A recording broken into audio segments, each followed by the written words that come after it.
এই দেখো সোনা বাবা ঘুম থেকে উঠে গেছে আর উঠেই দেখছে দুটো মাসিমণি এসছে। আজকে কি বাবা তোমার বিয়ে টোপর মাথায় দিয়ে নাচে নাচে নাচে নাচে আজকে তো বিয়ে বাবার।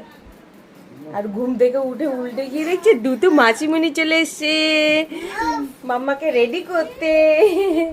যাও ওই দিক দিয়ে ঘুরে আসো, যাও সবার সঙ্গে একটু দেখা করে আসো। ও সবাই এখন রেডি হবে, ওকে কোলে নিয়েই সব করতে হবে। বস দাঁড়া চেয়ার নিয়ে আসি। তো চলো আমি রেডি হই।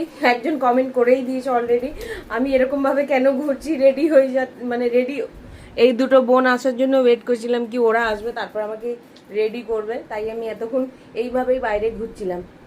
তো চলো তাড়াতাড়ি চিনের পাপা উঠে গেছে, ওর মুখটুকু একটু ধুয়ে দিই, খাইয়ে তারপর আমি রেডি হয়ে ওকে রেডি করবো। শোনা ওঠো বাবা, শোনাও এখনো ঘুম থেকে উঠেনি। আর এই যে 10টা 10 হয়ে গেছে। তো চলো সবাই আমার সোনা পাপাকে একটু ভালোবাসা দাও, তাই তো আশীর্বাদ করে দাও। আজকে ভাতু খাবে কিন্তু, তাই তো বাবা?